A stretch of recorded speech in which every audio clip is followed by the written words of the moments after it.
She pointed her finger directly in his face in front of the entire first-class cabin and said loud enough for every passenger to hear, "I don't know how someone like you ended up in this section, but I promise you, you don't belong here." The man didn't flinch, didn't raise his voice, didn't even look up from his hands, those worn, oil-stained hands resting quietly on his knees. He just exhaled slowly and said nothing. But what happened next, less than 60 minutes later, would leave that woman and every single person on that aircraft absolutely speechless. What nobody in that cabin knew was exactly who they were talking to. If you're watching this from wherever you are tonight, drop your city in the comments. I want to see how far this story travels. And if you haven't subscribed yet, hit that button. You're going to want to be here for all 5 parts of this one. The gate agent called Group 2, and Daniel Carter was already moving. Not rushing, not shoving. Just moving the way a man moves when he's been awake for 19 straight hours, and his body is running on something that isn't quite energy anymore, something closer to stubbornness maybe, or habit. The kind of forward motion that has less to do with wanting to go somewhere and more to do with not knowing how to stop. He had one bag, a beat-up olive green duffel, the zipper on the front pocket held together with a strip of electrical tape he'd wrapped around it sometime last winter and never replaced. The bag hung off his left shoulder. His right hand held a paper cup of black coffee that had gone cold somewhere between the parking garage and the terminal, and he was still drinking it anyway.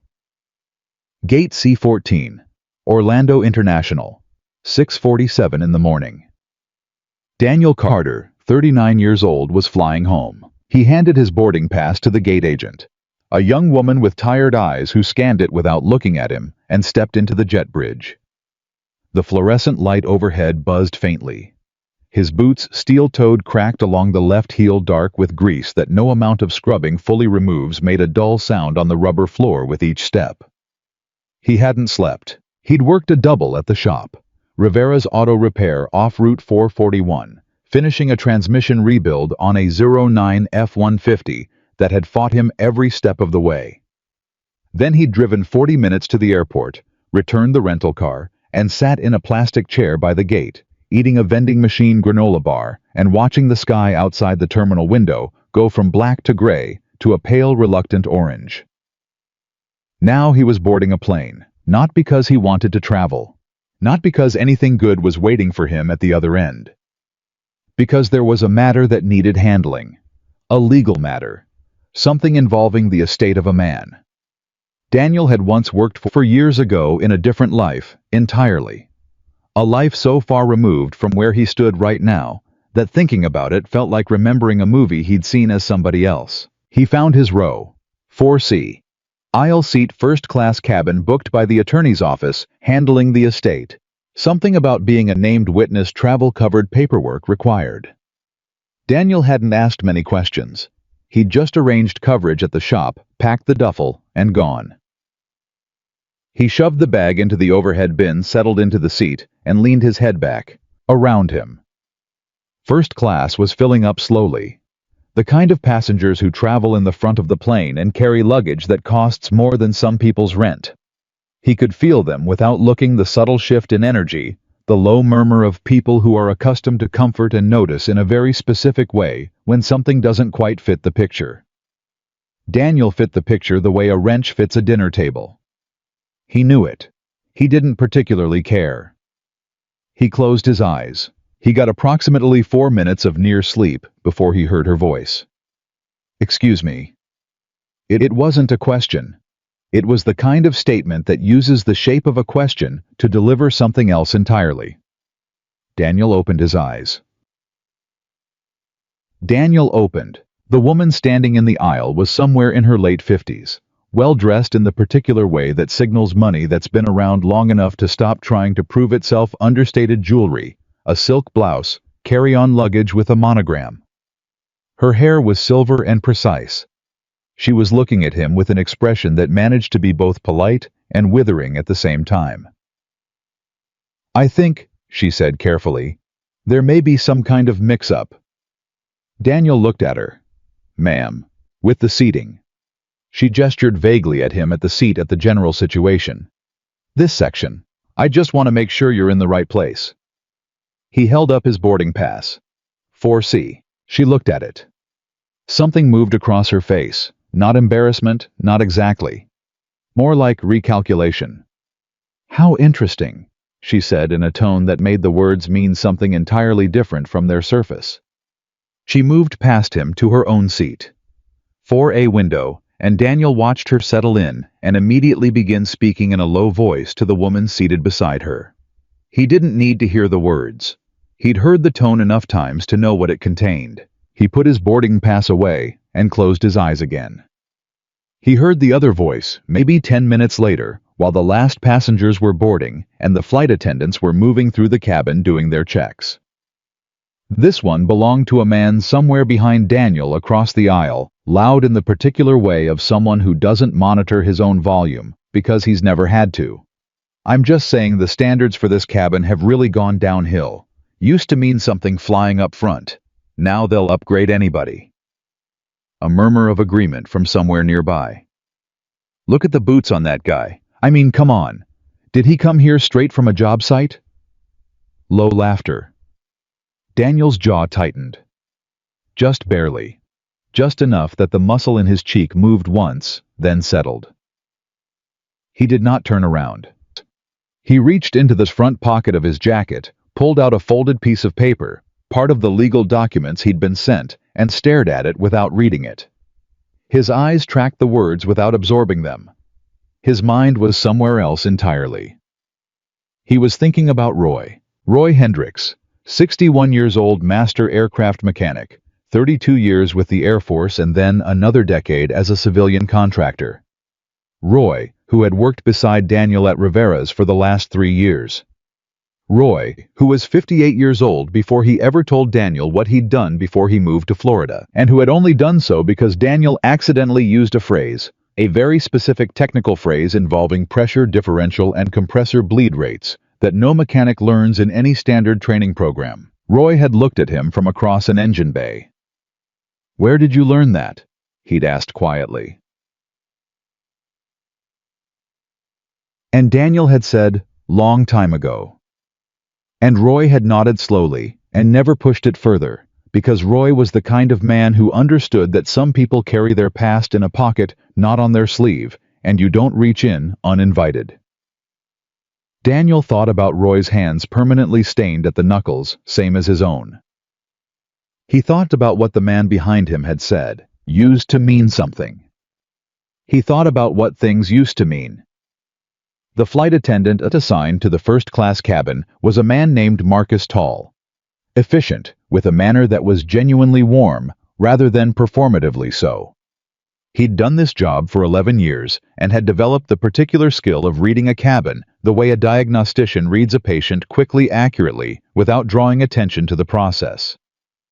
He saw the dynamic in 4C within the first 3 minutes. He also noticed that the man in 4C had not asked for anything, had not reclined his seat, and had not opened his eyes since pushback, except once to drink the last inch of cold coffee from a paper cup and then fold the cup in half and hold it because there was no place to put it yet. Marcus brought him a fresh coffee without being asked. Daniel looked up. "Thank you." "Of course." Marcus paused. "You doing all right?" Something about the directness of the question. No script behind it. Just a person asking another person made Daniel answer honestly. "Long night," he said. Marcus nodded. "Long night," he repeated like an acknowledgement rather than a response, and moved on. The woman in 4A watched the exchange. She said nothing. They were somewhere over South Carolina. Daniel knew it not from the flight map on the seatback screen. He hadn't turned on, but from the feel of the air changing the slight shift in the turbulence pattern, the way the light through the window had moved when it started. Not the turbulence. He'd felt turbulence before. What started was something else. A sound, so faint that he almost told himself he'd imagined it. His brain was sleep-deprived. His ears were ringing slightly from a poorly fitted shop headset he'd been wearing during the overnight job, and he was fully aware that the human mind, under enough fatigue, will generate phantom signals just to keep itself entertained. He listened harder. There it was again. It wasn't dramatic.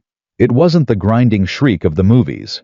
It was far subtler than that, a micro-vibration in the engine note, a rhythm inside the rhythm that didn't belong, a frequency that clipped at the wrong interval. It was the kind of sound that only exists at the absolute edge of human hearing, and only exists in the awareness of someone who has spent enough hours next to enough engines to have those frequencies cataloged somewhere deep in their nervous system. Daniel sat very still. He closed his eyes and just listened. Port side engine. The variation was in the compressor stage. He was almost certain of that. Not catastrophic. Not yet. But the pattern was wrong in a way that patterns shouldn't be wrong. And when patterns in aircraft engines are wrong, the only acceptable response is to find out why immediately before immediately becomes too late. He opened his eyes. He pressed the call button. Marcus appeared within 40 seconds. Everything okay? Daniel kept his voice level. Quiet. I need you to do something for me, and I need you to take it seriously. Marcus studied him for a moment. Something in the quality of the man's stillness, not the stillness of anxiety, but the stillness of focus registered.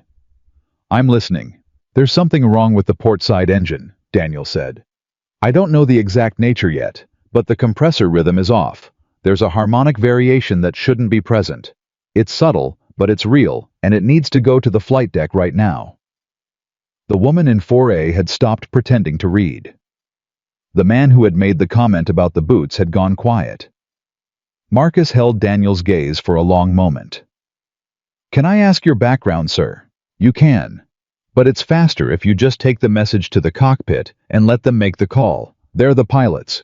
If I'm wrong, we all laugh about it, and I'll buy the cabin a round of drinks. A pause. I'm not wrong. Marcus looked at him for 3 more seconds. Then he turned and walked to the forward galley. The woman in 4A leaned across the armrest. What exactly do you think you're doing? She asked. Her voice was controlled, but there was an edge in it now. Do you have any idea what kind of disruption you're about to cause? Ma'am. These pilots are professionals, trained professionals, and you. She looked at him with an expression that completed the sentence in a way her words didn't quite have to. What makes you think you're qualified to? I don't, Daniel said simply. I told them to make the call. That's their job. He paused. I just told them what I heard. You heard. She said the word as if it were mildly absurd. And what exactly qualifies you to hear anything about an aircraft engine? Daniel looked at her. He thought about a lot of things in that moment. He thought about what it would feel like to answer her question fully. To watch her expression change. To see the recalibration happen in real time across her face. He decided it wasn't the point. Nothing, he said. I'm just a mechanic. He turned back toward the window. She sat back in her seat. The knock on the cockpit door happened at 8:22 in the morning.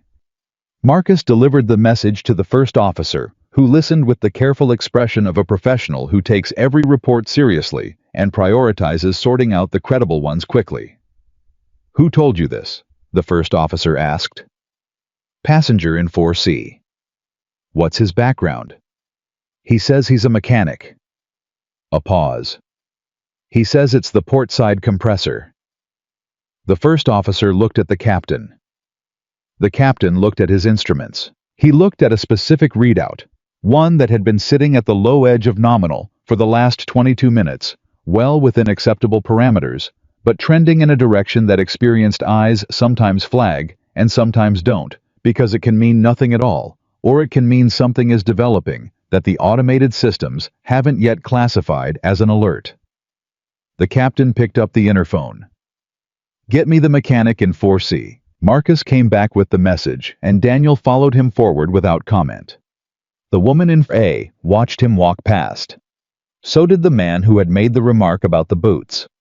So did 6 other passengers who had shifted from annoyed to uncertain to something that was starting to feel like attention. The cockpit door opened. The captain, mid-50s gray at the temples. 31 years of commercial aviation, looked at Daniel the way professionals assess each other, not with the social surface, but but with the thing underneath it. "Tell me exactly what you heard," he said. Daniel told him. "I used precise language, not showing off, just precise, because imprecision in that context is useless." He described the frequency, the interval, the location within the engine cycle, the way the variation had a specific pattern that was inconsistent with normal operational turbulence or standard acoustic variation. The captain listened without interrupting. Then he looked at his first officer. "Pull up the portside compressor data," he said. "Full read." The first officer pulled it. They both looked at it. A silence passed between them that was just slightly too long to be nothing. The captain turned back to Daniel. "You said you're a mechanic." "Yes, sir." "What kind of mechanic?" "Auto. I work at a repair shop in Gainesville." The captain nodded slowly. He was looking at Daniel the way people look at things they're trying to categorize and finding that the categories keep not quite fitting.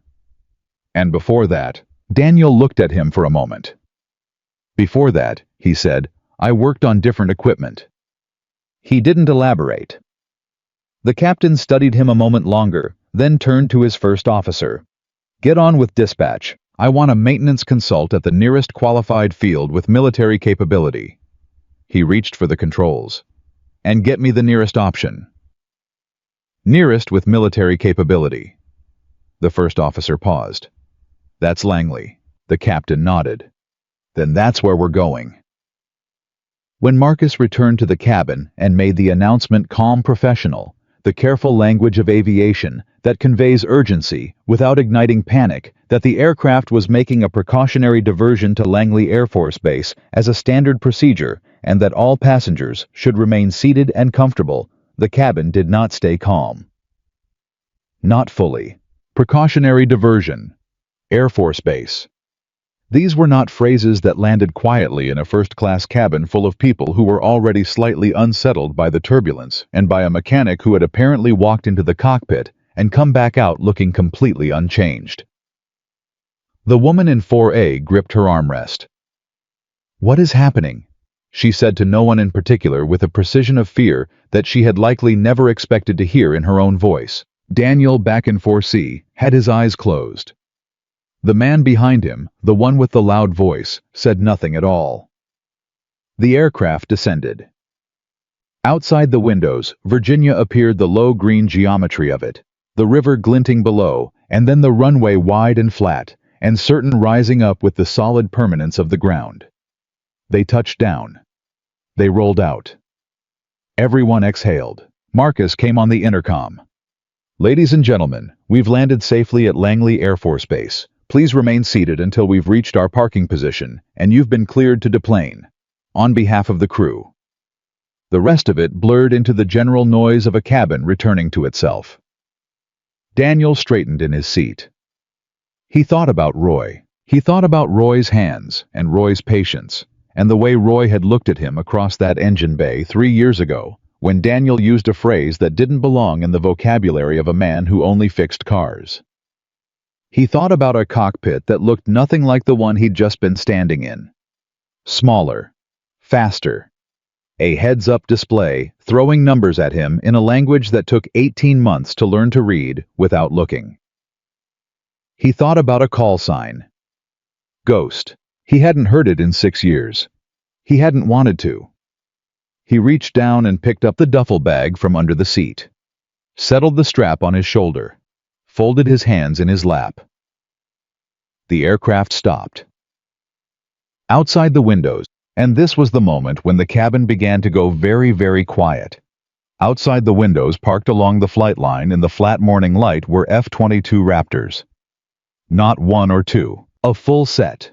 6 of them in their angles and their darkness, crouching on the tarmac, like something that belonged to a different category of existence than commercial air travel. People pressed toward the windows. "What is this place?" someone whispered. "Are those?"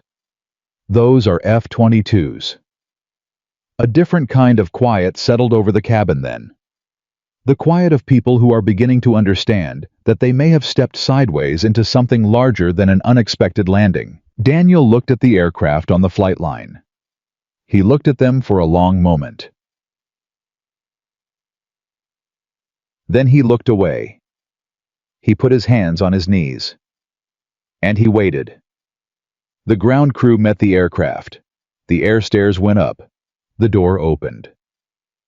And then, before a single passenger had been asked to deplane, before the seatbelt sign had even fully clicked off, 4 figures in flight suits appeared at the top of the stairs. Military bearing.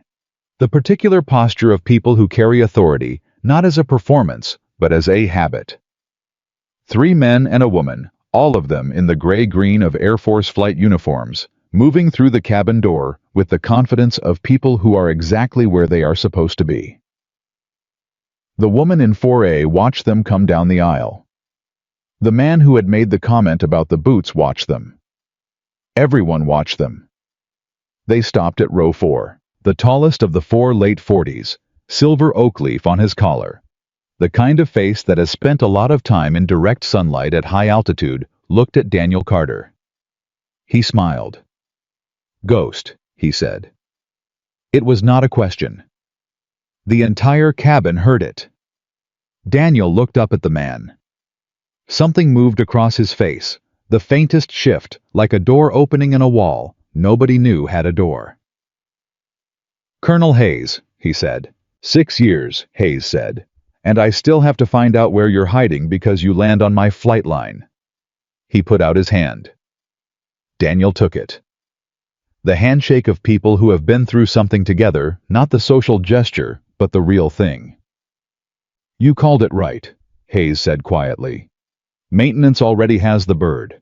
Compressor blade fatigue 4th stage. Another hour in the air, maybe less." He stopped. "You probably don't need me to finish that sentence." "No, sir," Daniel said. Hayes nodded slowly. He looked at Daniel, at the worn jacket, the duffel bag, the boots, with an expression that contained none of the judgment the rest of the cabin had arrived with. Only recognition. The specific recognition of a man who knows exactly what he's looking at. "Come on," Hayes said. "Ops building. We've got people who want to say hello." Daniel stood.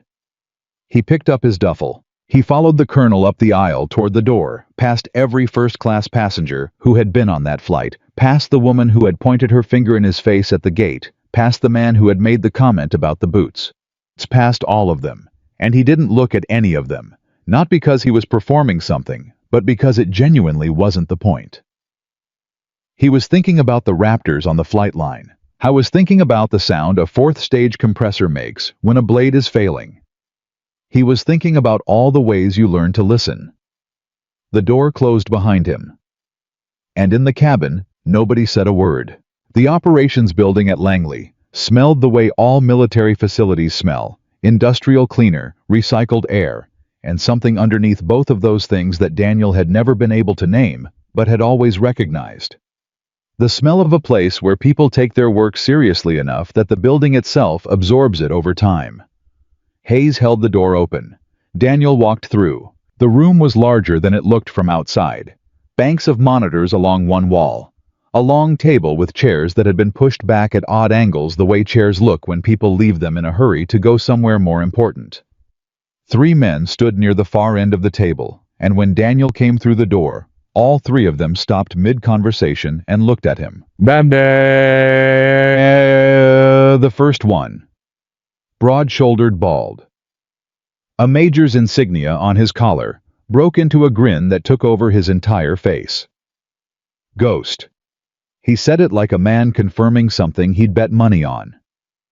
"Henderson," Daniel said. They crossed the room to each other and shook hands. The way men shake hands when a handshake is standing in for something much longer and much harder to say out loud. Henderson gripped his arm with his free hand, held it for a second, then let go. "6 years, Henderson said. "You look terrible." "Thank you." "I mean it. You look like you slept in the parking garage." "Clothes," Daniel said. "Auto shop." Henderson laughed, a short, genuine sound. Then something shifted in his face. A sobering. "You caught a 4th-stage blade failure by ear," he said. "In a commercial aircraft, from the passenger cabin." The harmonic was off. "Yeah." Henderson looked at him steadily. Yeah, it was. A pause. Most people don't hear that. Most people with instruments don't hear that. Daniel didn't answer.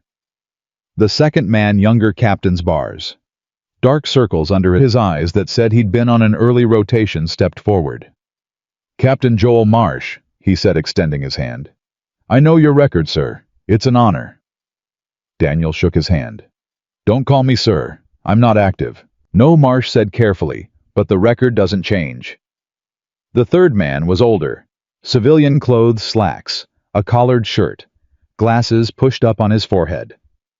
He had the unhurried manner of someone who has spent decades in rooms where decisions get made, and has learned that the people who move slowly are usually the ones worth listening to.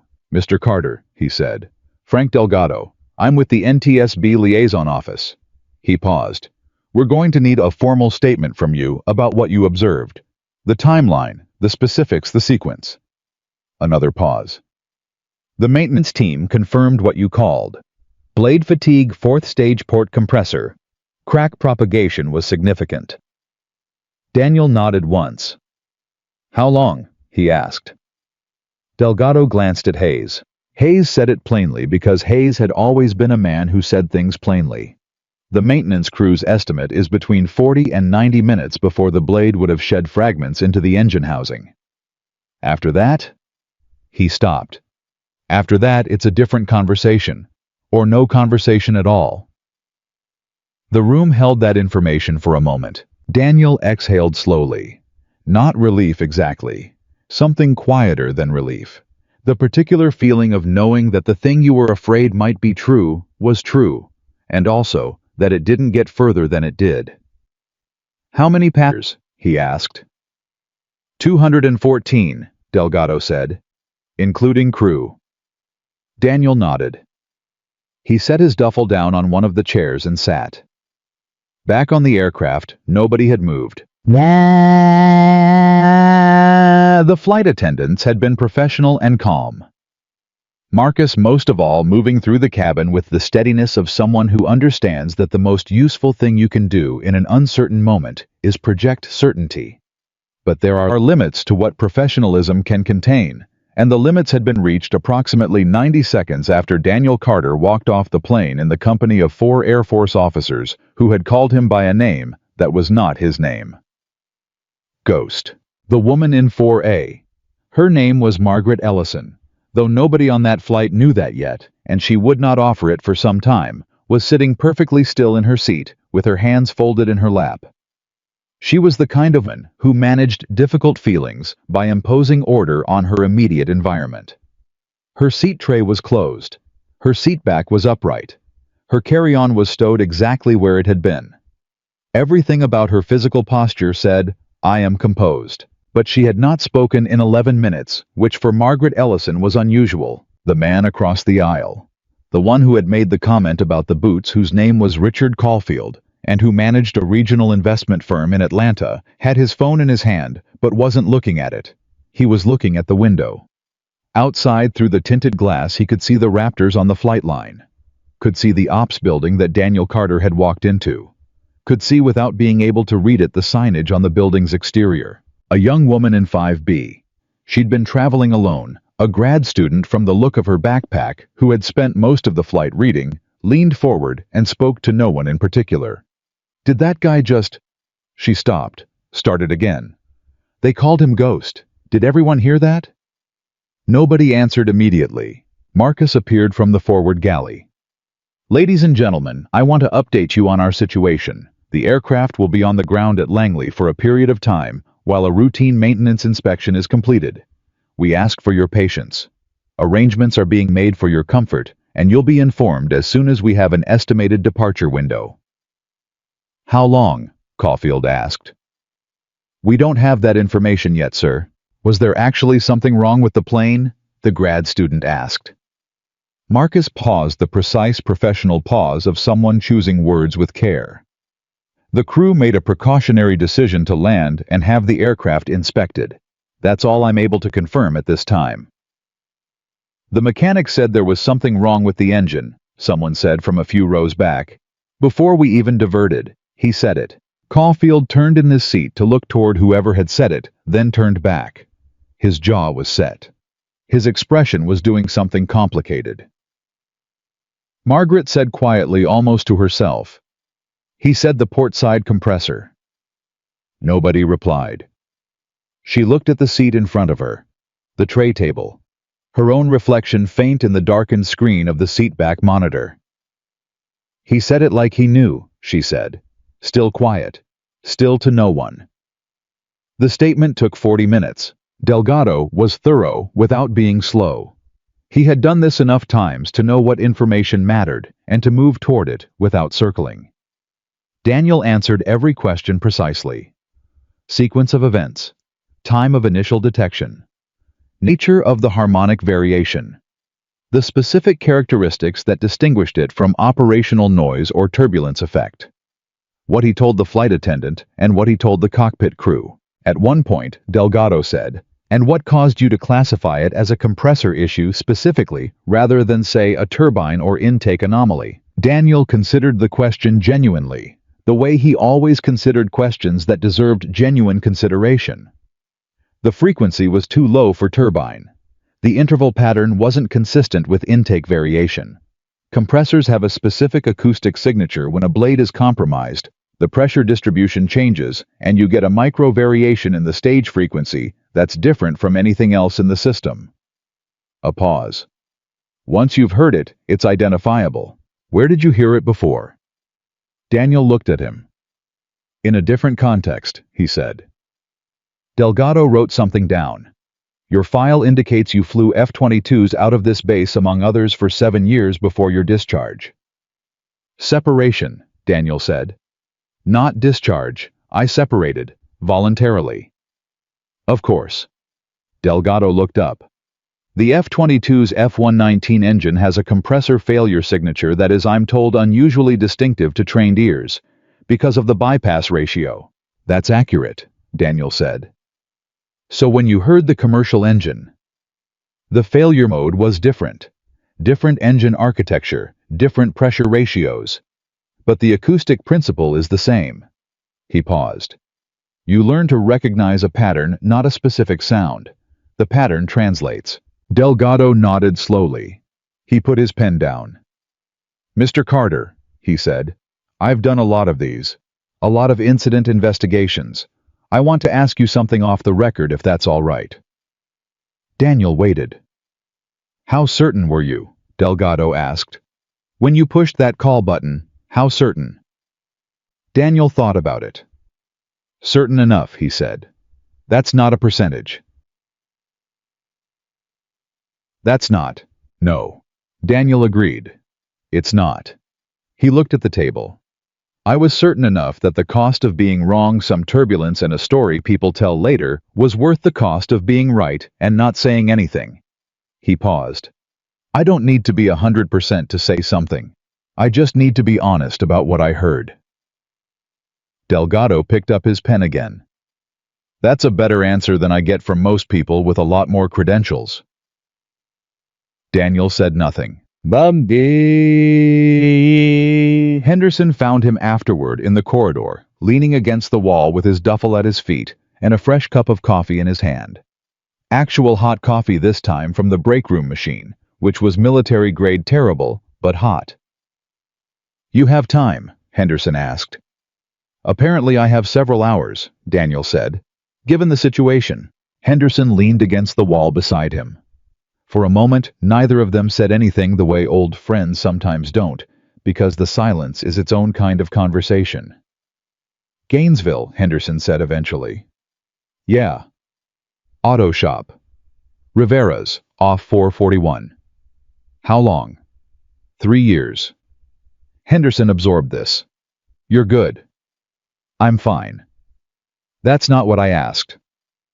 Daniel looked at him sideways. I'm good, Frank. Henderson nodded, accepting it. Then, you're wasted, you know, in a garage. I fix things, Daniel said. It's not wasteful.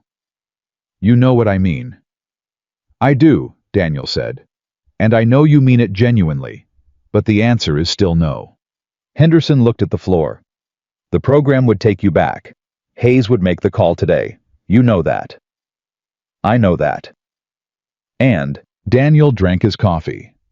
Thought about a specific morning 3 years ago, standing in a driveway with a decision in front of him, and understanding not with his head, but with something deeper than his head, that some choices aren't reversible, and some of them aren't supposed to be, and that the man who walked out of the Air Force that day, and the man he needed to become on the other side of it, were not the same man.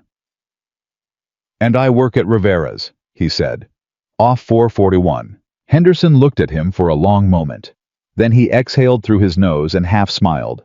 Not happy exactly, but something adjacent to it. Something like respect. Stubborn as ever, he said. Consistent, Daniel said. There's a difference. The aircraft's maintenance inspection was complete at 10:40 a.m. The findings were entered into the official record. The Blade fourth stage portside compressor had a crack running 17 millimeters along its trailing edge, consistent with high cycle fatigue failure. The kind of crack that under continued operational stress propagates. The kind that when it propagates far enough causes a blade to shed. The kind that turns an engine into something other than an engine very quickly and very completely. The maintenance chief, a master sergeant named Pryor, 22 years in, who had worked on everything from C-17s to the F-22 program, walked Hayes through it in the hangar bay. Hayes listened. Pryor put a finger on the crack in the extracted blade still mounted in the inspection rig under the work lights. 17 millimeters, Pryor said. At cruise power setting, another 30 to 40 minutes of flight, we're probably looking at propagation past the critical threshold. He paused. Maybe less. Blade condition was already at the edge of the operational envelope. How did it get missed on pre-flight? Hayes asked. It wouldn't have been visible. This kind of fatigue crack is subsurface until it reaches a certain length on borescope inspection. At the scheduled interval, you might not catch it depending on the scope angle and the light. It's the kind of thing that shows up as an anomaly in vibration data over time if you're tracking the data carefully. A pause. Or if you're listening. Hayes looked at the crack. A passenger caught it, he said. Pryor looked at him. Sir, a passenger, in the cabin, identified the anomaly by ear. Pryor stared at him. By ear. Hayes let that land. Former 22 pilot, separated 6 years ago. He heard the harmonic variation through the cabin and told the crew. Pryor was quiet for a moment. He looked at the blade. He looked back at Hayes. Then he said the only thing you can say when something like that happens, and you understand fully what it means. 214 people. Yes, Hayes said. Margaret Ellison had been escorted with the other passengers to a waiting area in a secondary building comfortable enough. Air Force hospitality, coffee and water, and a few folding tables with sandwiches that nobody was particularly eating. The atmosphere was the specific atmosphere of a group of people who have been through something and haven't yet decided what it means. Most people were on their phones, rescheduling, calling ahead, managing the downstream consequences of an unexpected several hours at a military base in Virginia. The practical work of disruption. Margaret was not on her phone. She was sitting in a plastic chair near the window, looking out at the flight line where the Raptors still sat in the early afternoon light. Thinking about a boarding pass. About a man who held one up quietly when she implied he didn't belong. About the way he'd answered her. I'm just a mechanic, with a flatness that she had interpreted in the moment as defeat, and was now understanding had been something else entirely. Caulfield sat down in the chair beside her. I was a large man, and he sat the way. Large men sit in plastic chairs, slightly too wide, slightly uncomfortable, trying not to show it. He looked at the same window she was looking at. Hell of a morning, he said. Margaret didn't answer. I feel like an idiot, he said. This was not something Richard Caulfield said often. Not because he was incapable of it, but because his particular professional environment didn't reward it, and people tend to stop practicing what they're not rewarded for. He said it now with the air of a man who has arrived at a conclusion he didn't expect and isn't yet sure what to do with. That makes two of us, Margaret said. They sat with that for a moment. He knew, Caulfield said. The whole time he was sitting there, he shook his head. He knew something was wrong, didn't make a scene, didn't try to prove anything. He just told them and let the pilots make the call. A pause. Do you know how hard that is to know something and not lead with it? Margaret said nothing. I would have led with it, Caulfield said. I would have told every person in that cabin who I was and why they should listen before the sentence was even finished. He wasn't being self-deprecating for effect. He was being honest, and the honesty had an edge to it. The edge of someone holding up a mirror and not particularly enjoying the angle. That guy said nothing, didn't tell anyone anything, just let it be what it was. He told them what he heard, Margaret said. He didn't tell them who he was. Yeah. Caulfield looked at his hands. Yeah, he did. Through the window. Across the tarmac, the door to the operations building opened. Daniel Carter came out. Hayes beside him, Henderson on the other side. They were talking the easy, unhurried conversation of people who share a language they learned together. Daniel had his duffel over one shoulder. His jacket was still worn, his boots still cracked at the left heel, his hands still the hands of a man who works with them. He looked exactly the same as when he'd boarded the aircraft at Gate C-14 in Orlando. Margaret watched him walk across the tarmac. She was thinking about the way she'd looked at that boarding pass. The moment when she'd seen it was valid, understood that he belonged in that seat, and what she'd said with her expression, what she'd allowed herself to say with her body and her tone and her careful words, had been that may be true, and it still doesn't change what I think. She was thinking about what that said, not about him, about her. Caulfield said, I'm going to go say something to him when they bring us back to the plane. Don't make it about you, Margaret said. He looked at her. When you say it, she said, don't make it about how bad you feel. Make it about him. Caulfield was quiet for a moment. Then, that's good advice. I know, Margaret said. I'm going to try to take it myself. Hayes walked Daniel to a quiet corner of the tarmac, away from the foot traffic near the edge of the flight line where the Raptors sat in the noon light. They stood there for a moment without talking, looking at the aircraft. The F-22 is not a beautiful machine in the conventional sense. It doesn't have the graceful lines of a glider, or the romantic silhouette that makes certain aircraft iconic. It is instead precisely and ruthlessly what it is engineered to a purpose so completely that aesthetics become irrelevant and then somehow in the process become the result of the engineering rather than the intent. Daniel knew every surface of it, every panel, every air inlet, the way the canopy seal sounds when it pressurizes, the specific vibration the F-119 engines produce at military power that you feel in the seat of the flight suit rather than here. He hadn't looked at one in 6 years. He looked at it now. You miss it, Hayes said. Not a question. Parts of it, Daniel said honestly. Which parts? The clarity. He didn't elaborate immediately. Hayes waited. Up there in that jet in that mission, there's no ambiguity about what matters. The parameters are defined. The threat is real. What you're protecting is real. You know exactly why you're doing what you're doing. He paused. Down here? He stopped. Down here what? Down here it's messier, Daniel said. What matters is harder to see. The right thing is harder to find. He looked at the Raptor. I don't miss flying. I miss knowing. Hayes nodded slowly. But you still know, Hayes said. That's what this morning was. You still heard it. You still knew. I heard an engine, Daniel said. You heard 214 people who didn't know they needed help, Hayes said. And you helped them anyway, without a flight suit, without a call sign, without anyone knowing who you were. He paused. That's not nothing, Ghost. That's the whole point. Daniel looked at the aircraft for a long moment. Then he looked at Hayes. My name is Daniel, he said, quietly. Not harsh, just clear. Hayes held his gaze. Then he nodded. Daniel, he said. They stood on the tarmac in the noon light, two men with a shared history between them that was long enough and heavy enough that silence was never empty and didn't need to be filled. After a while, Hayes said, Flight's going to reboard in about 40 minutes. Replacement aircraft. Cleared and inspected. Daniel picked up his duffel. Then I should probably go get my seat, he said. The replacement aircraft was a 737 pulled from the carrier's Dulles rotation and repositioned to Langley within the hour.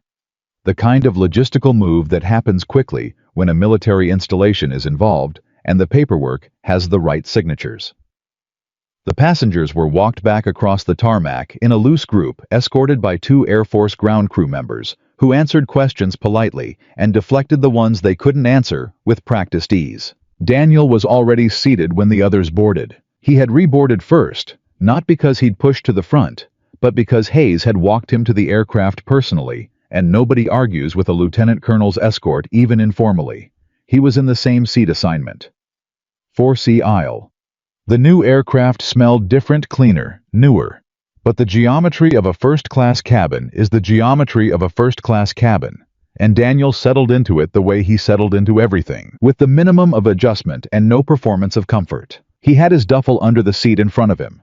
His coffee was gone. He hadn't replaced it. I was thinking about the legal matter in Washington, about the estate, about a man named Warren Gill who had been 20 years ago the civilian program liaison on a joint Air Force contractor project that Daniel had been peripherally involved in during his second year of active duty. A quiet, meticulous man who remembered names and kept his word, and had apparently not forgotten the 23-year-old lieutenant who had caught an error in a maintenance protocol that the contracted team had missed, and had done so without making anyone feel embarrassed about missing it. Warren Gill had died in February. He had left behind a will with an unusual clause, and Daniel was named as a witness to a codicil that had been added 8 months before Gill's death. Daniel didn't know what was in it. He hadn't asked. He had simply arranged the coverage at Rivera's, packed the duffel, and come. The passengers began filing in. Caulfield was one of the first through the door. He was moving differently than he had that morning, not the loose, self-assured movement of a man navigating familiar territory, but something more deliberate. Like someone who had decided to do something and was holding the decision in front of him so he didn't put it down before he got where he was going. He stopped at row 4. Daniel looked up at him. Caulfield was a big man, broad through the shoulders, the kind of physical presence that had probably served him well in boardrooms for decades. He looked in this moment like that presence was slightly inconvenient to him.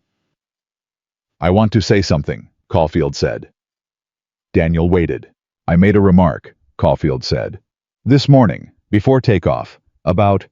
He stopped. Started again because the first version was coming out as something that would make it about him, and he'd been told not to do that. "What I said was disrespectful. Not just to you, it was..." He pressed his mouth together. "It was the kind of thing that I said because I wasn't thinking about the person I was looking at. I was thinking about what I assumed I was looking at. And I was wrong." Daniel said nothing. "I don't need you to say it's all right," Caulfield said. "I just needed to say it." A pause. The other passengers were moving around them, the small choreography of people finding seats, but nobody in the immediate area was pretending not to listen. Daniel looked at him the way he looked at engines, not harshly, but accurately. "I appreciate that," he said, simply. "Not warm, not cold, just real." Caulfield nodded. He moved to his seat. That was the whole of it. No drama, no extended moment. Just 2 men and the truth, which is usually shorter than people expect. Margaret came through the door a moment later.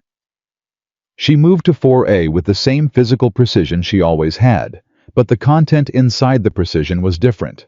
She stowed her bag. She sat. She looked at the seat back in front of her for a moment. Then she turned to Daniel. "I owe you an apology," she said. He looked at her. "Not because of what happened afterward," she said, preempting whatever he might have assumed. "Not because of the pilots or Langley or any of it. Because of what I said at the gate and what I implied when I sat down. Before any of that." She held his gaze. She had practiced this in the waiting area and was now discovering that practiced things always sound different when you're actually inside them. "I treated you like a problem to be managed instead of a person. That was wrong. Daniel was quiet for a moment. "You want to know something," he said. She waited. "I've had that happen my whole life," he said. "Not bitterly, just as information. Long before I had anything that would have changed your mind about it. And it didn't happen because of what I wore, or what I carried. It happened because of a decision people make in the first 3 seconds, and then spend the rest of the conversation defending." He looked at the seat back in front of him. "You made that decision. So did the man behind me. So do a lot of people." A pause. "The part that matters is what you do with it when you find out you were wrong." Margaret was quiet. "What do most people do?" she asked. "Most people make it about themselves," he said. "They apologize so they can feel better. It stops being about the person they wronged." He glanced at her. "You came over here and didn't do that. So." He looked forward again. "We're good." She looked at him for a moment. Then she turned to face forward as well. After a moment she said, "What's in Washington?" He glanced at her. "You said you're heading to Washington when you were on the phone, in the waiting area." "Legal matter," he said. "Are you all right?" Something about the question direct without agenda, just someone asking another person if they were all right, caught him slightly sideways. He recovered quickly, but she saw it. "I don't know yet," he said honestly. "I'll find out when I get there." She nodded. Didn't push. The aircraft began to move. Marcus was on this flight too. The crew had transferred with the passengers, and he came through the cabin with his pre-flight efficiency, but stopped at 4C with something beyond efficiency in his expression. "I wanted to say..." Marcus started, then paused. Tried again. "What you did this morning. I've been doing this 11 years. I've never had a passenger do what you did." "You took it to the cockpit," Daniel said. "Because of the way you said it." Daniel looked at him. "Most people who think something's wrong," Marcus said, "either panic or insist. You did neither. You just..." He searched for it. "You stated it like it was a fact that needed to go where facts need to go. No emotion, no drama." He paused. "I almost didn't believe you because you were so calm." "Being right doesn't require volume," Daniel said. Marcus absorbed that. Then he said, 214 people on that plane." "I know," Daniel said. "You saved. The pilots landed safely," Daniel said. "The maintenance crew found the fault. The NTSB investigators documented it. That's the chain. I'm one link." Marcus looked at him steadily. "You're the first link." Daniel didn't answer. Marcus moved on. They were airborne for 20 minutes before the conversation started from behind Daniel. Not directed at him. 2 passengers, maybe 3 rows back. The kind of conversation that happens when a group of strangers has shared an unusual experience and the adrenaline has leveled enough for processing to begin. F-22 pilot, though. Did you know that's what those aircraft are? The ones on the flight line. I looked it up. They called him Ghost. That's a call sign. Military nickname. Fighter pilots have them. I know what a call sign is, Gerald. He didn't look like a fighter pilot. What does a fighter pilot look like? A pause. I don't know. Not that. That's exactly the point, isn't it? Daniel kept his eyes forward. He wasn't listening in a focused way. The conversation was simply happening in his acoustic field, the way sounds happen. But the grad student, the one from 5B who had been reading and had asked if she heard correctly, leaned forward over the seatback and spoke in his direction. "Can I ask you something?" she said. He turned slightly. "Sure." "Do you miss it, flying fighters?" He looked at her. She had dark eyes and the expression of someone who asks questions because she actually wants answers, not because she wants conversation. "Parts of it," he said, for the second time that day. "Which parts?" Different person. Same question as Hayes. But the question felt different in her mouth, younger, more curious, less laden. He thought about how to answer it honestly, without making it a speech. The decisiveness of it, he said finally. "When you're in an F-22 and there's a problem, you have to solve it right now. Not in a meeting. Not in a memo. Right now. And you know whether you solved it immediately because either the aircraft responds correctly or it doesn't. He paused. There's a simplicity to that. Even when it's complicated, it's simple. The feedback is immediate and real. And in a garage, she asked. He almost smiled. In a garage, the car tells you the truth eventually, he said. You just have to listen long enough. She sat back, seemed to be turning it over. That's what you did, she said. On the other plane, you listened long enough. He didn't answer, but he thought she was probably right, the woman who had initially questioned his presence at the gate. Not Margaret, but a different passenger.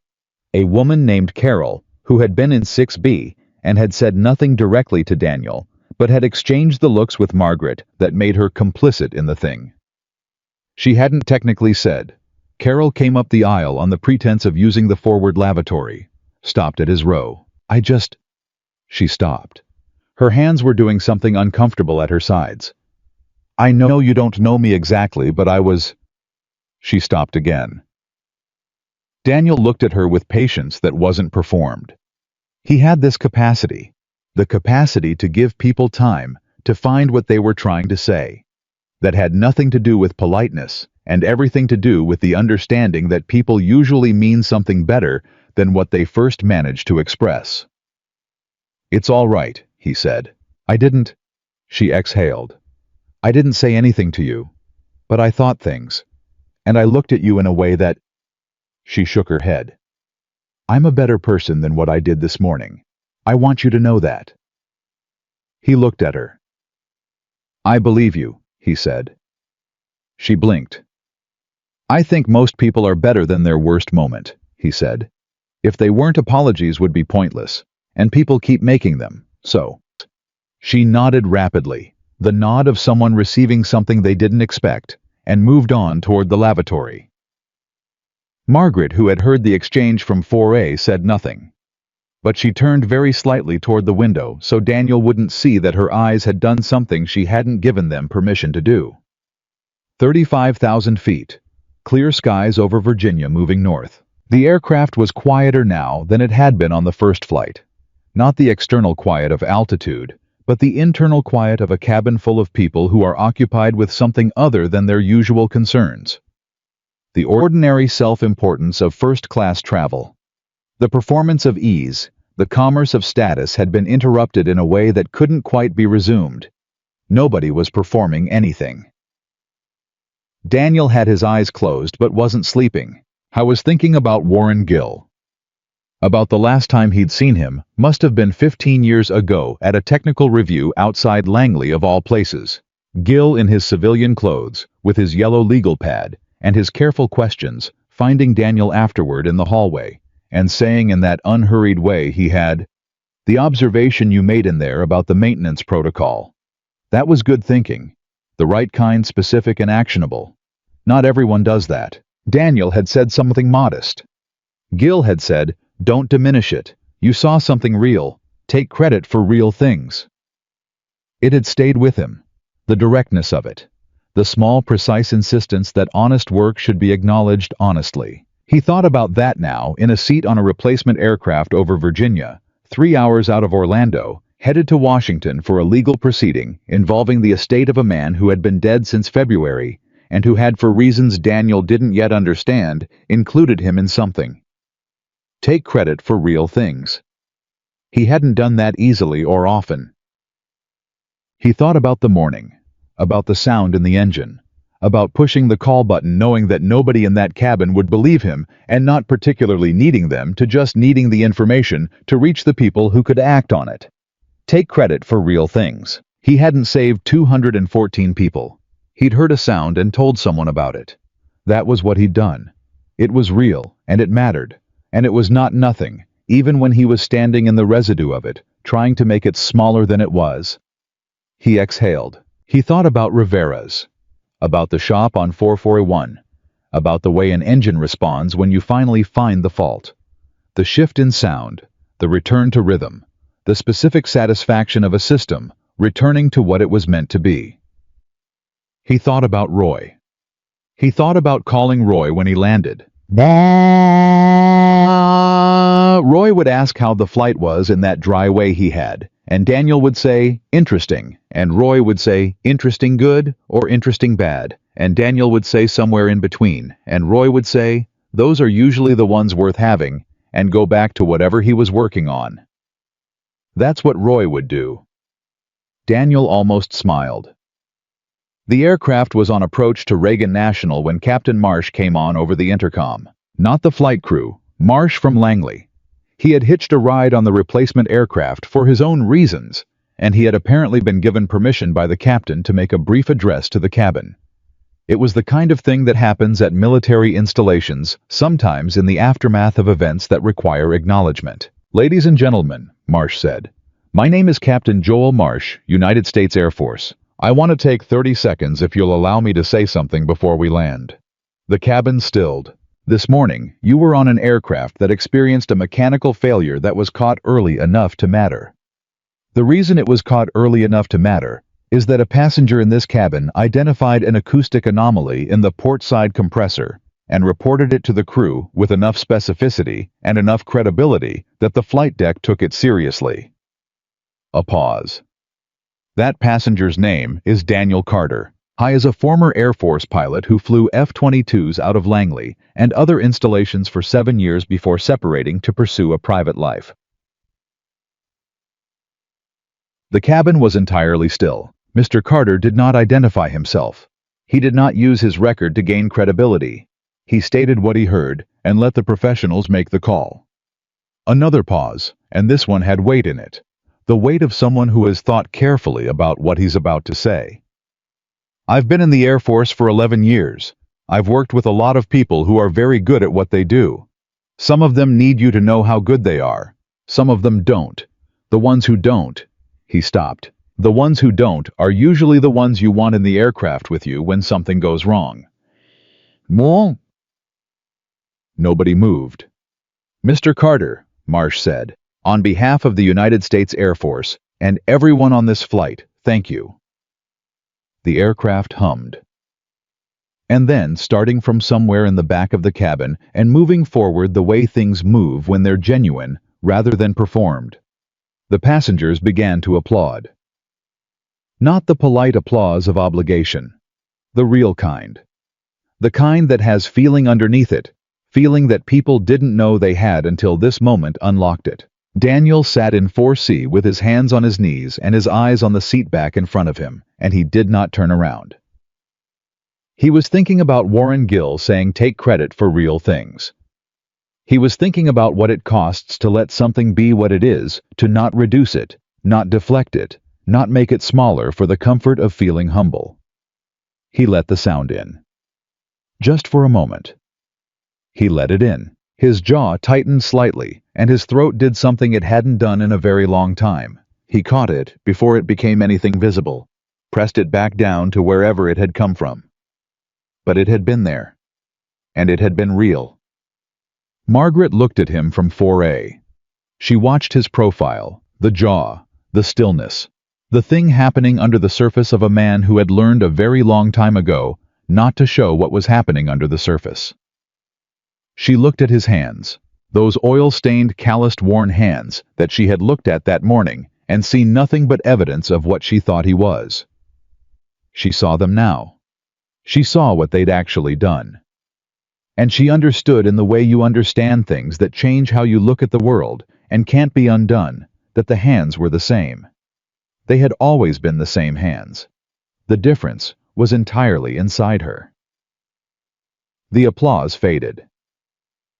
The aircraft descended toward Washington. Daniel Carter sat in 4C and breathed. Outside the window, the Potomac came into view wide and flat and certain in the afternoon light, moving the way rivers move when they've been moving for longer than anyone can remember, steady and indifferent, and somehow exactly right. The wheels touched down. And Daniel picked up his duffel and prepared to go find out what a dead man had left him. The law offices of Hargrove Steen and Associates occupied the 14th floor of a building on K Street that had the specific gravity of a place where serious money changes hands quietly and without ceremony. The elevator opened onto dark wood paneling and carpet that absorbed sound. The way expensive places always absorb sound completely deliberately, as if noise itself were a form of vulgarity. Daniel came through the elevator doors with his duffel over one shoulder, still in the jacket, still in the boots. He had not gone to a hotel first. He had come straight from the airport because the appointment was at 2 o'clock, and it was 1:47, and he had learned a long time ago that being late to things you said you would attend was a form of dishonesty he wasn't willing to practice. The receptionist looked up. She was young, precise, the kind of composed that comes from having been trained rather than from having arrived at it naturally. She looked at him the way the woman at gate C14 had looked at him, and then she looked at the appointment book, and then her expression did the small recalibration that Daniel had now watched happen 3 times in one day. "Mr. Carter," she said. "Yes. They're expecting you. I'll let Mr. Hargrove know you've arrived." She picked up the phone. "Can I get you anything while you wait? Water, coffee?" "Coffee," he said. "Black." He sat in one of the leather chairs near the window. 14 floors up, K Street moved below him. Taxis suits the particular velocity of a city that runs on legislation and leverage. He watched it without interest. His mind was still partly on the aircraft, partly on Langley, partly on Roy, who he had texted from the airport. Interesting flight, will explain later, and who had responded with a single word. Obviously. He almost smiled at that. The coffee arrived. He drank it. It was much better than the vending machine coffee at the Air Force Base, which was itself better than the cold paper cup he'd carried through the terminal that morning. The day, at least in terms of coffee, had shown a clear upward trajectory. He was still holding the cup when the door opened and a man came out to collect him. Hargrove was in his mid-60s, silver-haired, deliberate in his movements with the particular quality of stillness that belongs to people who have spent decades in rooms where the wrong word costs more than most people make in a year. He shook Daniel's hand with both of his, which Daniel noted. It was not a casual gesture from a man like this. "Mr. Carter, thank you for making the trip. I understand your flight had some complications." "It resolved," Daniel said. "Good." Hargrove gestured toward the conference room. "Please." They sat Daniel on one side of a long table, Hargrove, and a younger associate named Patricia Seen on the other. There was a folder on the table in front of Hargrove. There was a secondary envelope sealed with Daniel's name written on it in handwriting that Daniel recognized immediately with the particular jolt that handwriting produces when it belongs to someone who is no longer alive. Warren Gill's handwriting. Careful, even slightly leftward leaning. The handwriting of a man who took time with things. Daniel looked at the envelope. "I'll explain the legal structure first," Hargrove said, "and then I'd like you to read the letter before we discuss the codicil. Mr. Gill was very specific about that sequence." "All right," Daniel said. Hargrove opened this folder. "Mr. Gill's estate is substantial. He had no direct heirs. His wife predeceased him by 4 years, and they had no children. His primary assets have been distributed according to the main body of the will: charitable endowments, former colleagues, several institutional recipients." He paused. "The codicil, which was added 8 months before his death, and which names you specifically, pertains to a different matter. A personal one." He slid the sealed envelope across the table.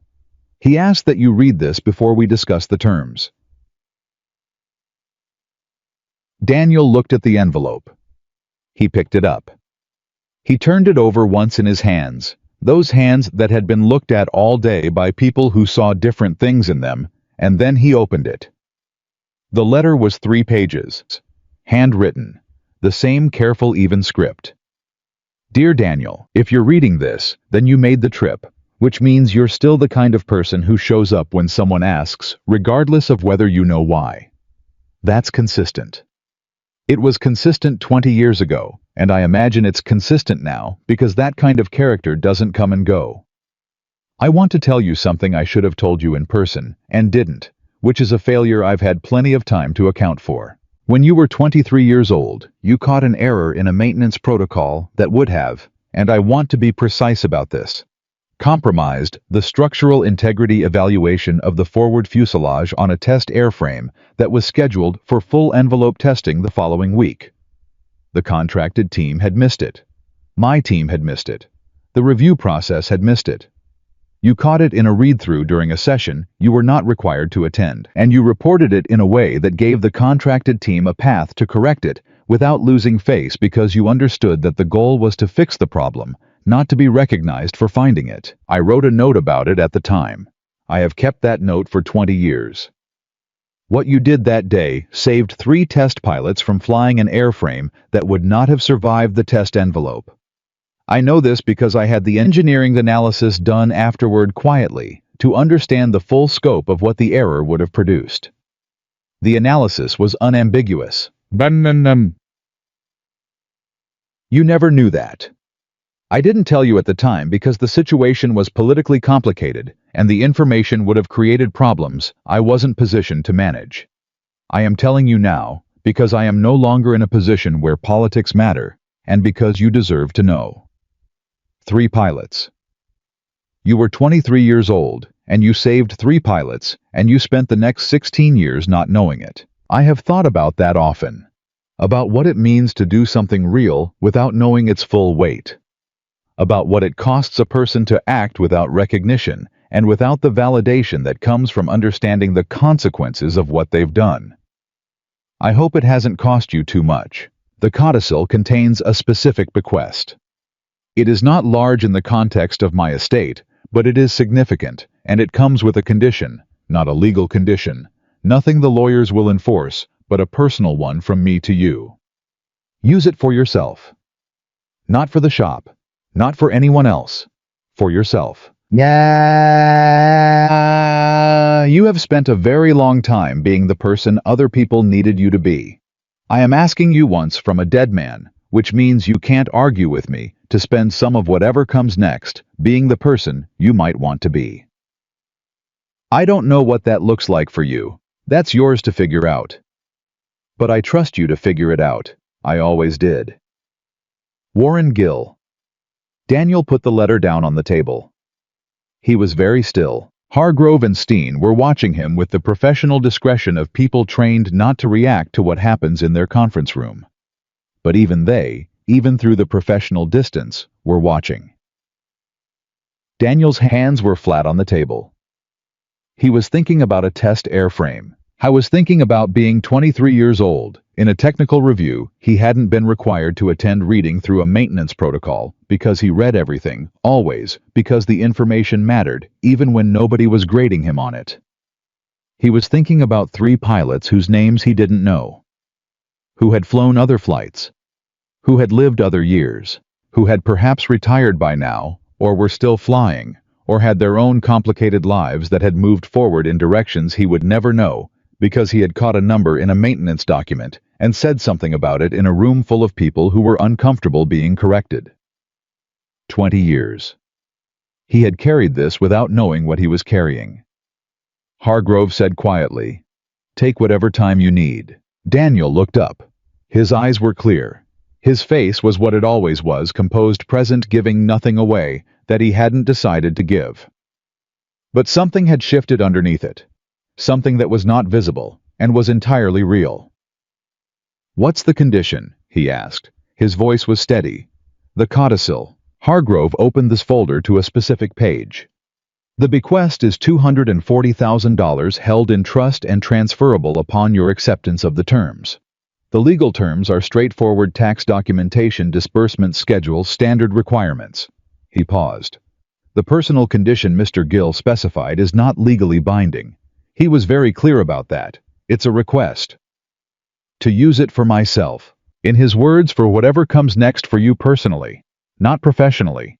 Not for someone else's benefit." Hargrove looked at him carefully. He was a precise man. He meant precisely what he wrote. Daniel looked at the sealed letter on the table in front of him.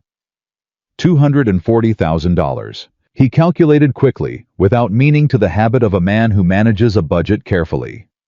3 years of operating expenses at Rivera's if the shop hit a rough stretch.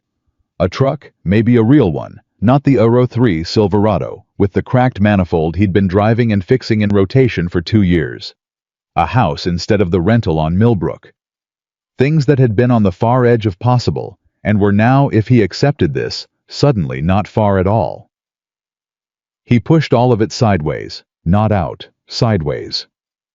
"I'll need to think about it," he said. Hargrove nodded. "Of course, there's no time pressure. The trust is structured to hold indefinitely pending your decision." He paused. "Can I ask?" He stopped himself. "Go ahead," Daniel said. "Did you know what he described in the letter?"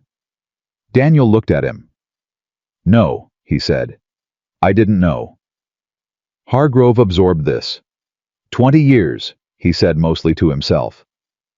20 years, Daniel confirmed. They sat with that for a moment, 3 people and 1 dead man's letter, and the specific weight of something that had happened a long time ago, and mattered then, and still mattered now, and would keep mattering in ways that didn't require anyone to acknowledge them to be real. Patricia Steen, who had been silent throughout, said quietly. He said he thought about it often, that part. She looked at Daniel. That he'd thought about what it costs a person to act without recognition. "I read it," Daniel said. "I know." She paused. "I've been in this office 8 years. I've handled a lot of estates, a lot of last words." She looked at the letter. "That one." She stopped, started again. "He cared about getting it right with you. He really did." Daniel looked at the letter. He thought about Warren Gill with his yellow legal pad, and his unhurried manner, and his precise questions, and the way he'd stopped Daniel in a hallway 20 years ago and said, "Don't diminish it." He thought about all the things he'd diminished. Not falsely, not as performance, just as habit. The long habit of a man who had learned that making yourself smaller is sometimes the kindest thing you can do in a room full of people who need space to be larger. He thought about the morning. About a cabin full of people who had looked at his hands and made a decision. About a lieutenant colonel who called him Ghost, and a captain who made an address over an airplane intercom, and a woman named Margaret, who had come back to herself in the space of a few hours. He thought about what it meant that the day had contained all of it. The dismissal and the recognition and the letter from a dead man and 3 pilots whose names he'd never know all in the same 12 hours. He thought about Roy. He picked up his phone and texted Roy a single line. "Call me when you get a break." Then he put the phone down. "I have one question," he said to Hargrove. Of course, the engineering analysis he mentioned, the one he had done afterward. Daniel looked at him steadily. "Did he keep a copy?" Hargrove looked at the folder. He did. He found the page slitted across. He attached it to the codicil. Daniel took it. Read it. It was technical dense with numbers and failure mode analysis and structural engineering language that he read with the same ease. He read maintenance protocols and flight manuals, because that language had been his language for 7 years, and some languages don't leave you. He read the conclusion section twice. Bendy at the identified failure point, under full envelope test conditions. Primary structural failure of the forward fuselage would have occurred at approximately 78% of the planned test envelope. Time to onset of catastrophic failure from initial stress fracture estimated 4.2 seconds at operational dynamic pressure. Crew survivability at that phase of testing negligible. Negligible. He put the document down. He looked at his hands. Those hands. Oil-stained, calloused. The hands of a mechanic, a pilot, a man who had spent 20 years listening to things that needed to be heard. Negligible. 3 pilots. He had been 23 years old. He breathed. He left the building at 4:15. K Street. In the late afternoon, had the particular quality of a city, exhaling the first loosening of the workday people, moving towards something other than obligation. Daniel walked south without a particular destination, the duffel on his shoulder, the signed acknowledgement form in his jacket pocket. He hadn't accepted the bequest formally yet, that required a follow-up appointment with the disbursement paperwork, but he'd signed the acknowledgement of receipt, which was the legal threshold for the trust to remain active. He would think about the condition.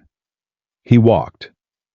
He passed a bench on a small plaza near the mall and sat on it because his body was operating on approximately 1 hour of fragmented sleep and 19 hours of consecutive wakefulness, and it had earned a bench. He put the duffel between his feet. He looked at the sky, which was doing the things late afternoon October skies do in Washington, going gold and thin, and somehow both wide and close at the same time. His phone rang. "Roy," he answered. "You said interesting," Roy said without preamble. "I did." That was a deliberately small word for something that wasn't small. "It was," Daniel agreed. So, Daniel told him. Not everything. Not the letter. Not yet. That was for a different conversation, in a different place. But the flight. The engine. Langley. Hayes and Henderson. Marsh's address over the intercom. He told it the way he told everything, which was with precision and without unnecessary color. And Roy listened, the way Roy always listened, which was completely without interrupting, until the telling was done. Then Roy was quiet for a moment. "Fourth stage compressor," he said. "Yes. You heard it from the passenger cabin." The harmonic was off. Another pause. "How many people on the aircraft?" 214. Roy said nothing for several seconds. When he spoke, his voice was the same as it always was. Dry, unhurried, the voice of a man who doesn't perform emotions, but has them accurately. "Daniel," he said. "Yeah. That was a real thing you did."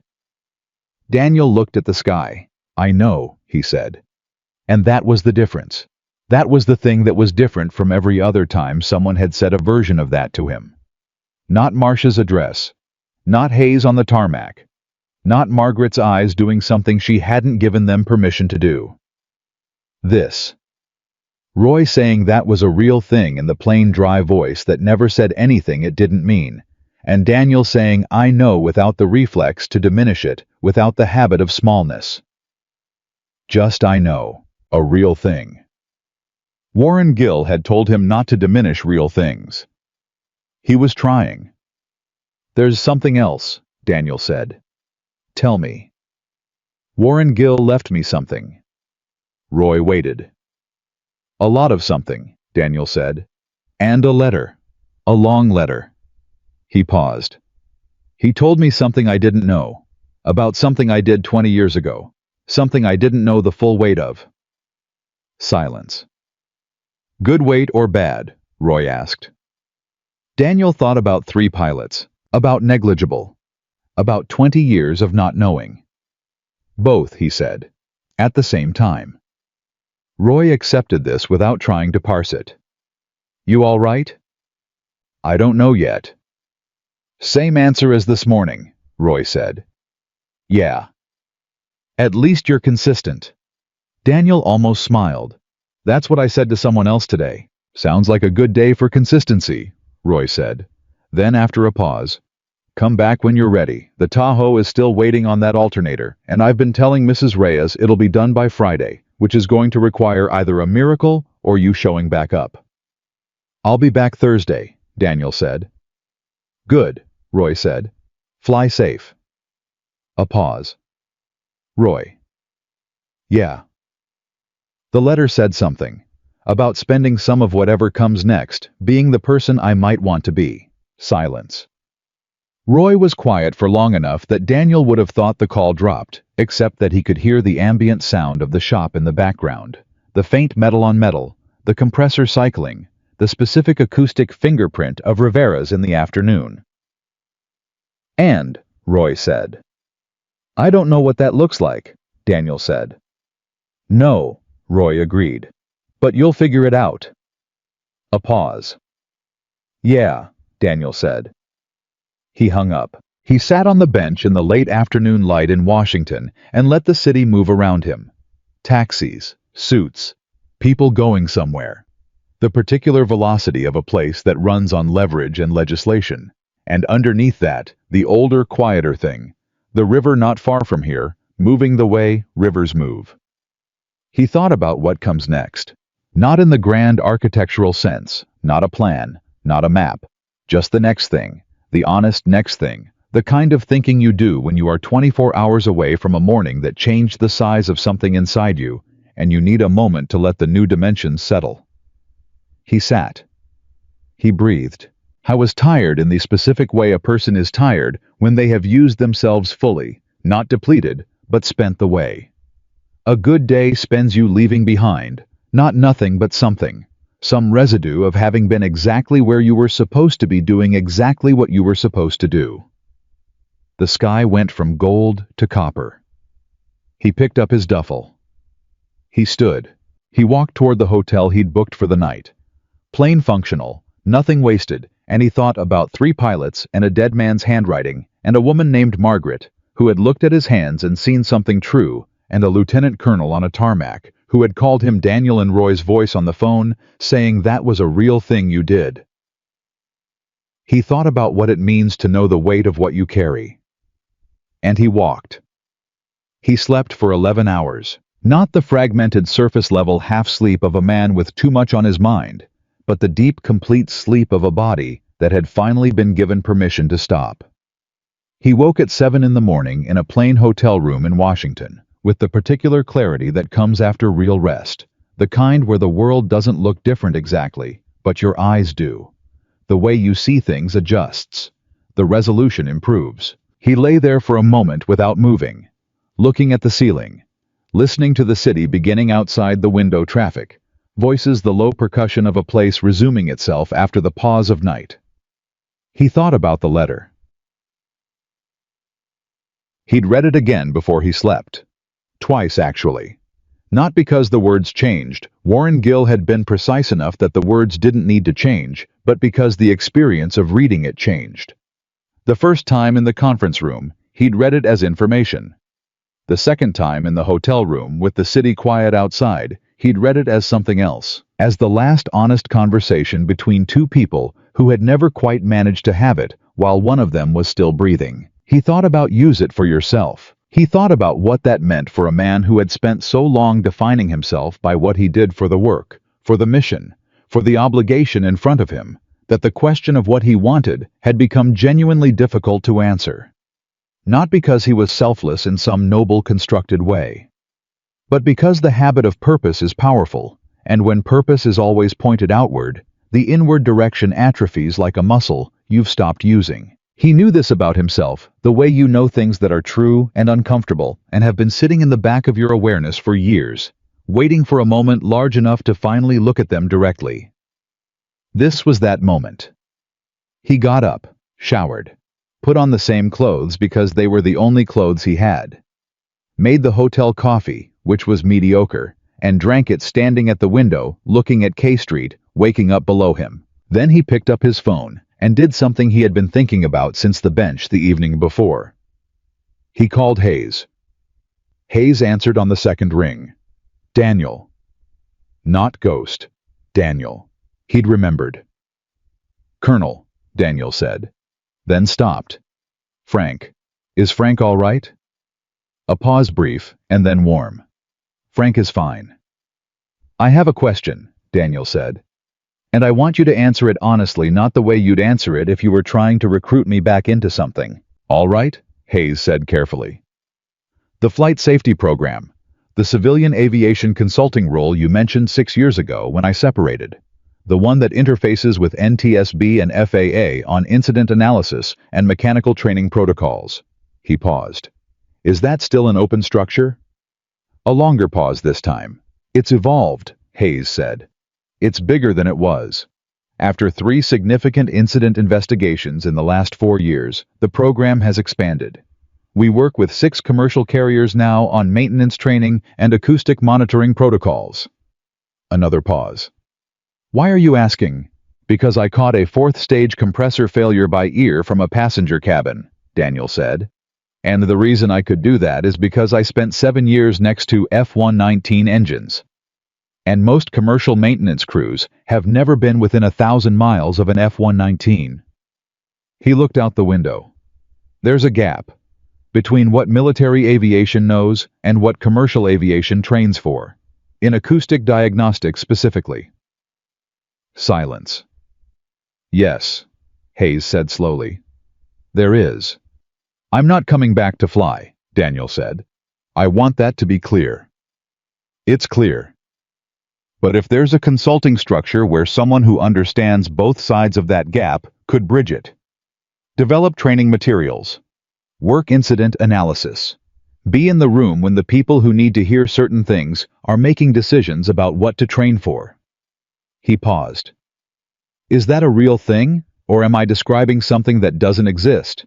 Hayes was quiet for long enough that Daniel almost said something else.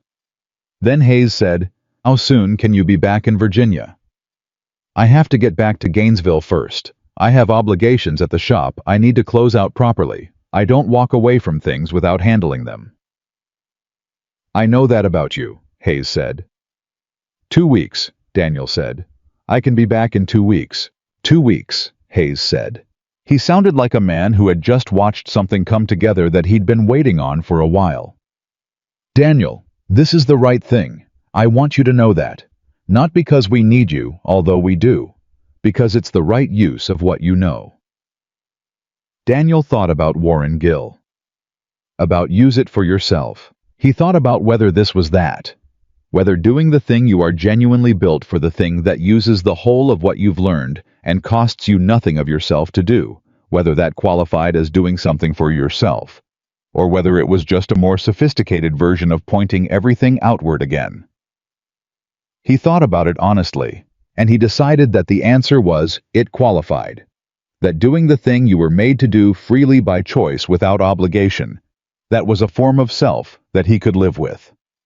That Warren Gill, who had been precise about language, would have recognized as consistent with what he'd asked. All right, Daniel said.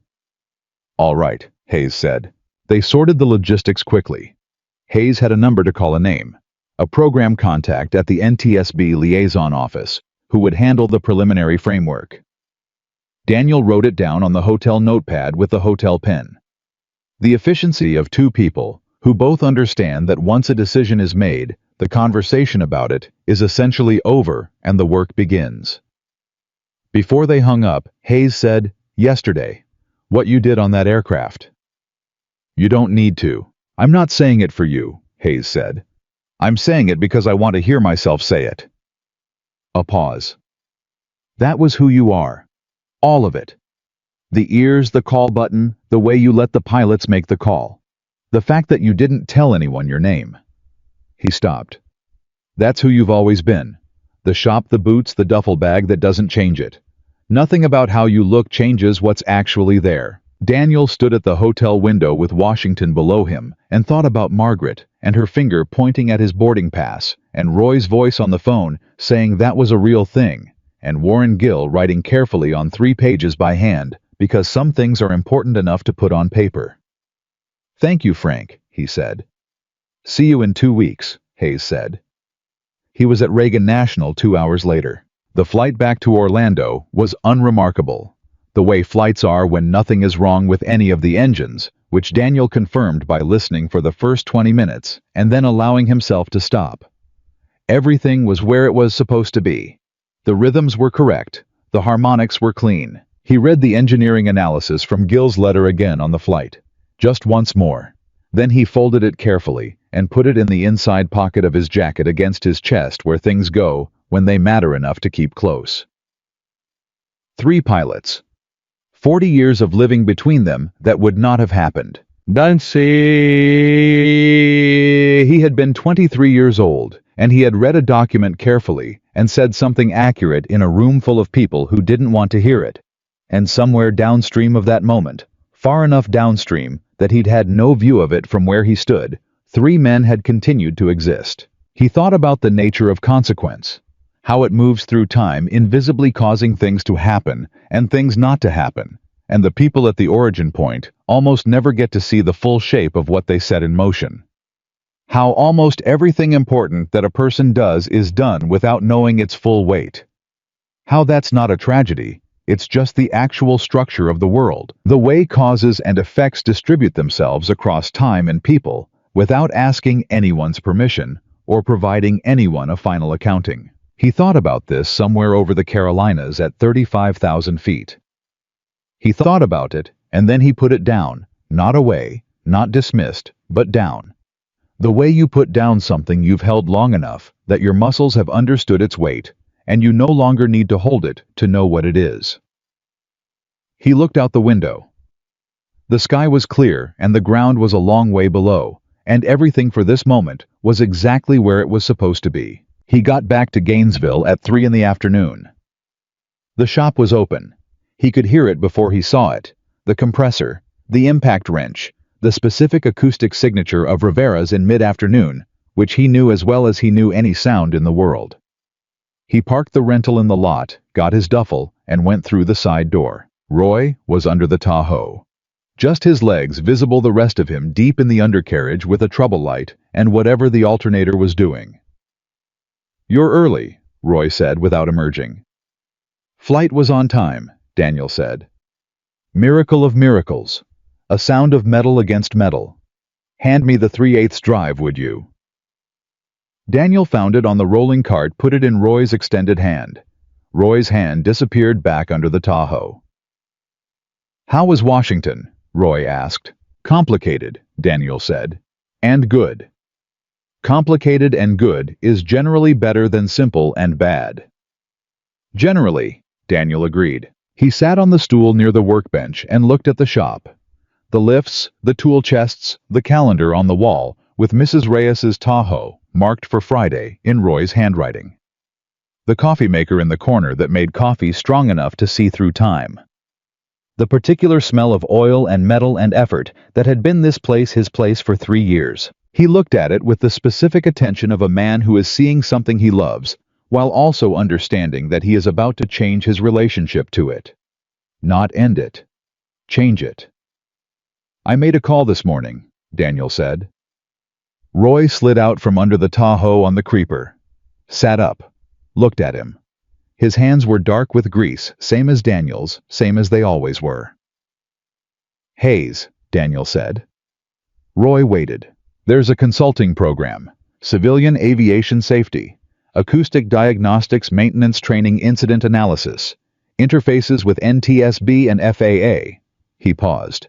"They want someone who knows both sides, military and commercial, someone who can hear things the way I heard them yesterday." Roy looked at him with the expression he always had when he was processing something he'd already partially anticipated. Not surprised, not unsurprised, just present. "2 weeks," Daniel said. "I want to do right by the shop before I go.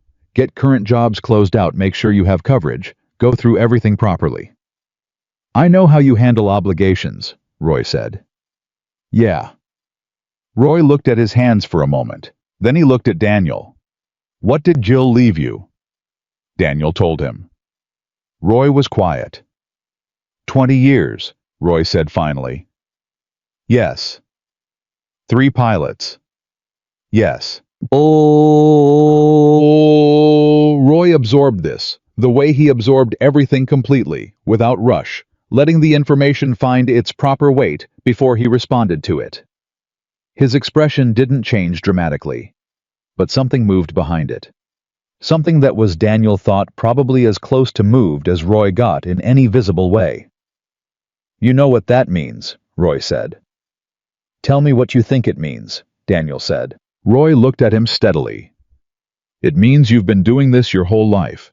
Hearing the things that need to be heard, saying the things that need to be said, catching the faults before they become failures." He paused. "And doing it without needing anyone to see you do it. Just because it was the right thing. Just because the problem was real and you could solve it." He paused again. "That's not a small thing, Daniel. That's the whole thing." Daniel looked at the shop. "I know," he said. And he said it the same way he'd said it to Roy on the bench the day before, without the reflex, without the diminishment, without the long habit of making himself smaller for the comfort of the room. "Just I know." Roy picked up a rag and started working the grease off his hands. "When you get settled in Virginia," he said, "you'll need to find a decent shop to take your car. The Silverado is going to need the manifold done before winter." Daniel almost laughed. It came out quieter than a laugh, but warmer than silence. "I'll find somewhere." "Send me the diagnostic," Roy said. "I'll tell you if they're doing it right." "You'll tell me they're doing it wrong regardless." "Probably," Roy said. He stood, extended his hand. The hand of a man who had spent 30 years listening to engines, and 3 of those years working beside someone he had understood from the first week was both more and less than what he presented. More in ways that mattered, less in ways that didn't. Daniel took his hand. They shook, not the handshake of goodbye. Both of them knew the difference. The handshake of a man sending another man toward something steady without sentimentality, with the clear-eyed acknowledgement that this is right and you should go. "Thursday," Roy said. "Thursday," Daniel confirmed. He drove back to the rental on Millbrook with the windows down. October in Gainesville. The heat finally beginning to loosen its grip, the air doing something almost cool in the evening. The particular quality of light that comes when a Florida afternoon starts to remember that the rest of the country has seasons. He drove without the radio. Just the road and the air and the sound of the truck, which he monitored automatically, the way he monitored every mechanical thing he was inside of, not anxiously, just attentively. The manifold knock was still there, steady and minor and ignorable, until it wasn't. He'd have Roy look at it before he drove it to any dealer. He parked, sat in the truck for a moment. He thought about Margaret Ellison, who had looked at this man in his worn jacket and his cracked boots and his oil-stained hands and made a decision that the morning would later require her to revisit. He thought about what she'd said, "I treated you like a problem to be managed instead of a person." He thought about the grace it takes to see yourself accurately in a bad moment and then say it out loud and mean it. He thought about Richard Caulfield, who had made a joke at someone else's expense to an audience that laughed, and who had sat in a waiting room at a military base in Virginia and counted the cost of that in real time, and who had found Daniel on a replacement aircraft and said something true without making it about himself. He thought about how hard that actually is. How the instinct runs the other direction toward self-protection, toward framing, toward the version of the apology that preserves the apologizer. Caulfield had fought that instinct. He hadn't fought it perfectly, but he'd fought it genuinely. That mattered. He thought about Marcus, the flight attendant, who had taken a message from a man who looked like nothing special to a cockpit that didn't have to listen, because something in the quality of Daniel's stillness had read as credible. Who had trusted a judgment call in a situation where being wrong was embarrassing and being right was everything. He thought about Captain Marsh, who had stood in an airplane aisle with a military bearing and said something honest over an intercom, and given 200 people a moment of understanding that they might not have arrived at on their own. He thought about Henderson's grin, and Hayes saying Daniel and Roy's handshake, and Delgado writing things down carefully, because the precise account of real events is what protects the next person from the same fate. He thought about all of it the whole day. The whole long chain of it from gate C-14 at 6:47 in the morning to this parking lot in Gainesville at 7 in the evening, 14 hours that had contained more than most months. He thought about Warren Gill, about a yellow legal pad and a 20-year-old note and a dead man's careful handwriting saying, "Don't diminish it and take credit for real things and use it for yourself, and I trust you to figure it out." He sat in the truck in the parking lot, and the evening came down around him slowly, the way evenings do in Florida, when they're not in a hurry, going from copper to rose to the deep still blue that comes just before dark. He thought about what comes next, not the plan. The plan was forming, would form 2 weeks, and Virginia and Hayes's number on a hotel notepad, and a consulting structure that was the right use of what he knew, not the plan. Just what comes next in the sense of who he was walking toward.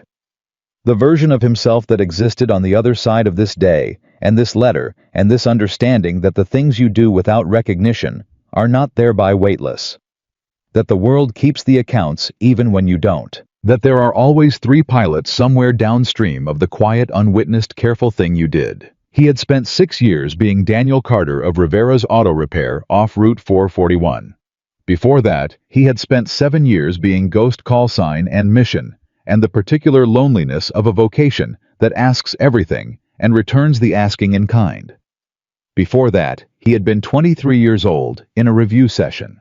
He wasn't required to attend reading a document carefully, because he read everything carefully, because the information mattered even when nobody was grading him on it. How was all of those things? All of them at the same time in the same body, with the same hands.